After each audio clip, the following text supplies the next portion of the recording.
Bom dia, pessoal, tudo bem? Então, hoje vamos tratar de mais um tema importante para nós, né, da sociologia, sobre sociologia, que é a compreensão de como se dá a socialização dos indivíduos, né? Retomando, tentando sempre fazer vídeos curtos, mas retomando a gente vai tentar, a sociologia ela sempre tem essa chave de preocupação, né? O fenômeno da vida em sociedade, esse é o objeto de pesquisa, de análise, de estudo da sociologia como disciplina e área do conhecimento, né? Então, sempre foi uma questão importante para a sociologia a compreensão de como o indivíduo, nós individualmente, nos inserimos dentro do contexto social, né? E de como existe essa interação, ou seja, entre o indivíduo e a sociedade. E em que medida o indivíduo pode influenciar a sociedade no sentido de transformá-la, de pautá-la, de fato influenciá-la, e de como essa sociedade entra, né? Estabelece um comportamento no indivíduo, ou seja, de que maneira essa sociedade se introjeta, se interioriza dentro de nós, né? Pensando de uma outra maneira, é de que maneira a gente consegue, de fato, fazer com que a sociedade se comporte de acordo com o que a gente deseja ou de acordo com aquilo que a gente vislumbra que deveria ser um comportamento ideal e adequado da sociedade, e de que maneira também a sociedade faz com que a gente assuma comportamentos naturalizados, muitas vezes que não sejam nem percebidos por nós, mas que a gente pratique e a gente às vezes acha até que estamos atuando sem nenhum tipo de condicionamento, de interferência de algo que seja externo, mas na prática acaba sendo um comportamento muito mais influenciado socialmente do que necessariamente um comportamento inato, ou seja, que esteja em nós de acordo com a nossa individualidade, com a nossa essência. Então isso é mais ou menos o que a gente vai considerar aqui rapidamente no dia de hoje. Então, partindo dessa premissa, né? Como se dá, né? A socialização dos indivíduos. Essa é a questão que a gente vai partir, né? O que determina o comportamento de quem? Isso é uma questão importante. Será que o nosso comportamento ele é integralmente determinado pela sociedade? Tudo que fazemos, tudo que pensamos é influenciado integralmente pela sociedade? Ou seja, o pensamento, a ação dos indivíduos é pautado na sua totalidade pela sociedade, ou a sociedade é apenas um produto, um resultado da interação de todos os indivíduos? Então, se por um lado o comportamento dos indivíduos pode ser, sem responder ainda a questão, se o comportamento dos indivíduos ele é integralmente determinado pela sociedade, ou seja, tudo que fazemos, pensamos, escolhemos, agimos é uma influência direta e determinada da sociedade, ou, pelo contrário, se a sociedade seria o produto da autonomia, da liberdade, da livre iniciativa de ação e pensamento dos indivíduos que produziriam um resultado na sociedade. Isso é uma questão que a sociologia para pensar e que gira em torno de fato, conforme a gente já havia pensado, colocado, comentado, sobre a socialização dos indivíduos. Então, quando se a gente for parar para pensar, todos nós atuamos dentro de algum tipo de expectativa de comportamento, né? O que demonstra, por sua vez, que existe sim alguns padrões sociais de comportamentos, papéis sociais que são esperados. Por exemplo, quando a gente tem um filho, ou quando a gente nasce, né, nossos pais eles têm, em alguma medida, uma expectativa de comportamento de acordo com as diferenças, né, culturais, sociais, econômicos, da onde nasceu aquele indivíduo, mas tem uma expectativa de comportamento, que a gente estude, que a gente trabalhe, que a gente se comporte de uma determinada maneira, condizente com aquilo que a sociedade determina. Então, nossos pais têm uma expectativa da nossa trajetória, do nosso desenvolvimento, do nosso comportamento, mas também nós, individualmente, assim como nossos familiares, têm uma expectativa de como deve ser o comportamento da sociedade para conosco. Então, digamos, partindo desse mesmo exemplo, a gente nasceu na nossa família e espera que os nossos vizinhos Os nossos pais esperam que os nossos vizinhos nos tratem com educação, com respeito, com gentileza, com carinho. E todas essas interações, elas funcionam dentro de um comportamento esperado, de um padrão de comportamento que é influenciado sobretudo pelo meio. Por que pelo meio? Porque, por exemplo, do ponto de vista cultural, se nós nascemos em uma religião de acordo com a religião dominante, em um determinado local, o comportamento e o tratamento das pessoas com a gente vai ser um. Se a gente, por exemplo, nascemos dentro de uma família que pratica uma religiosidade distinta da religião majoritária naquele meio, o comportamento das pessoas provavelmente, dependendo da realidade histórica, é sempre importante ressaltar isso, provavelmente pode ser de outra maneira, de acordo com os preconceitos, de acordo com a aceitação, com o nível de tolerância naquela sociedade. Então, dando um exemplo, digamos que a gente seja muçulmanos numa sociedade americana, nos Estados Unidos, que num determinado momento conviveu com práticas de intolerância religiosa em relação às religiões islâmicas. No próprio Brasil também, se a gente pensar as religiões de matriz africana e o comportamento de alguns fundamentalismos cristãos em relação a não reconhecer o direito e a liberdade religiosa das pessoas de praticarem religiões de matriz africana. Então isso determina, inevitavelmente, por fatores culturais, comportamentos, como, por exemplo, também questões étnicas influenciam também da mesma maneira.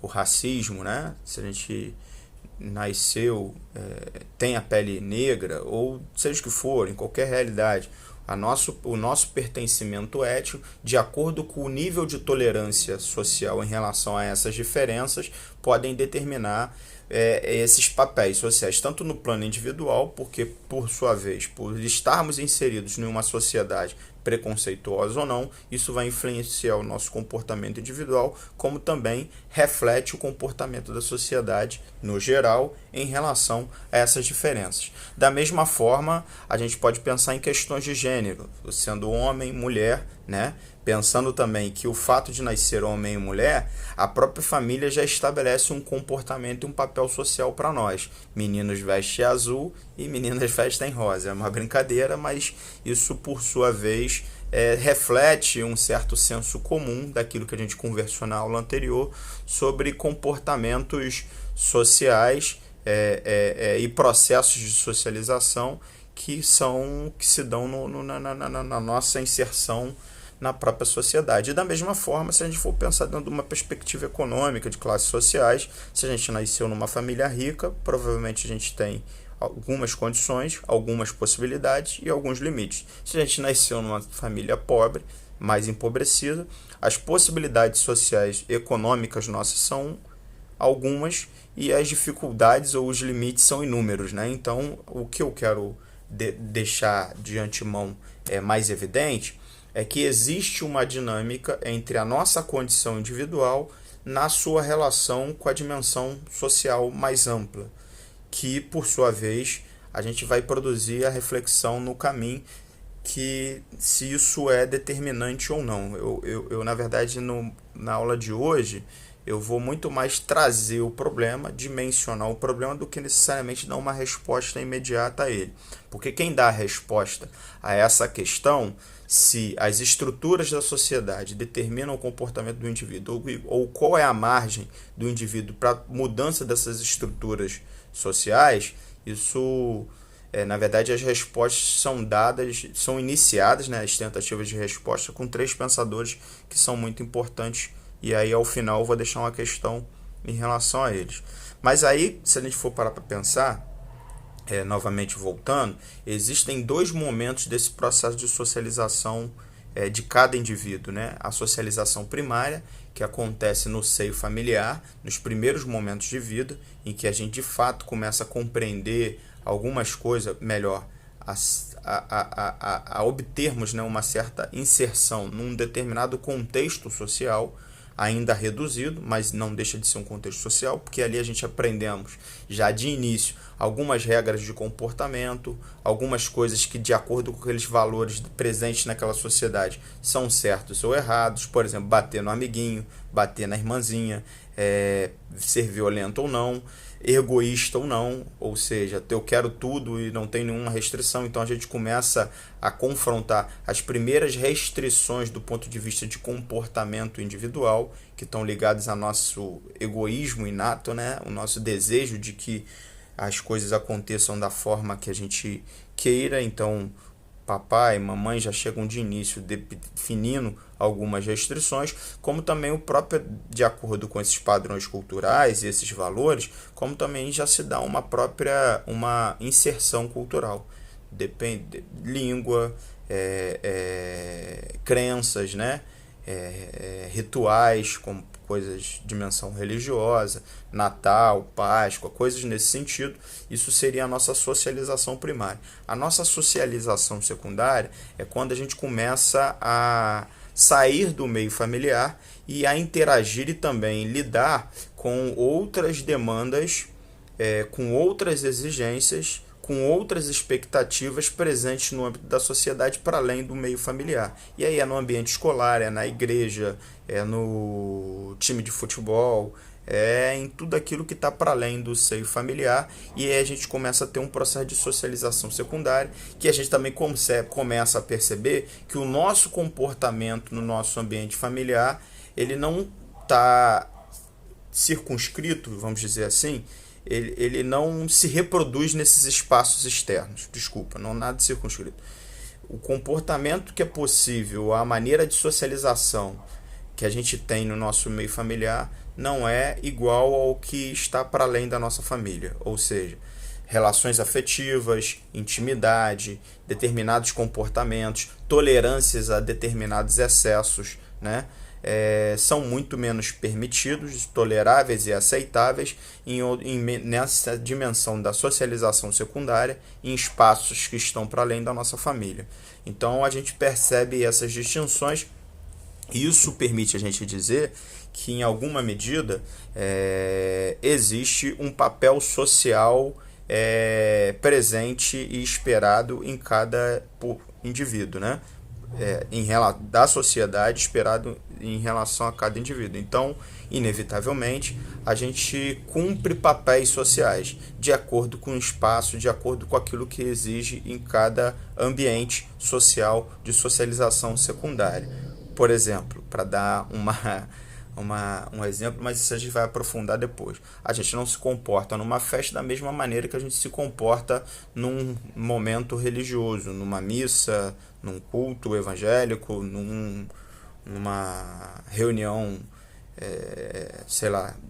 islâmica, judaica, seja o que for, né? Da mesma forma, numa cerimônia de premiação, entrega de diploma, a gente não se comporta como a gente se comporta no evento do time de futebol. Então, esses papéis sociais, eles são flexíveis, mas inevitavelmente em cada meio de sociabilidade a gente recebe do meio um tipo de exigência, né? Uma expectativa que propõe para nós um padrão de comportamento, né? E aí, nesse sentido, cabe a gente pensar o que significam esses papéis, né, de comportamento, e se o nosso comportamento é integralmente, totalmente, absolutamente, vamos dizer assim, determinado. E aí uma outra questão também que advém dessa primeira: se o nosso comportamento é absolutamente determinado, quais são as margens de mudança, quais são as possibilidades que a gente detém em relação à sociedade, de mudar a sociedade, de interferir no funcionamento da sociedade, de questionamento dessa sociedade. Então, a essa questão sobre como se dá a socialização e quais são as margens de possibilidade do indivíduo na sociedade e qual o nível de determinação da sociedade em relação ao indivíduo, que a sociologia começou a refletir e produzir o seu campo de conhecimento, né? A sociologia, ela surge no século XIX, conforme eu disse para vocês na aula anterior, pensando uma série de questões que estavam se desenvolvendo na sociedade, sobretudo pós-revolução industrial. A sociedade passava por um conjunto de transformações significativas que mudavam numa velocidade nunca antes vista pela sociedade, E então tinha uma percepção de mudança de fenômenos sociais novos que necessitavam de uma ciência ou de uma abordagem nova.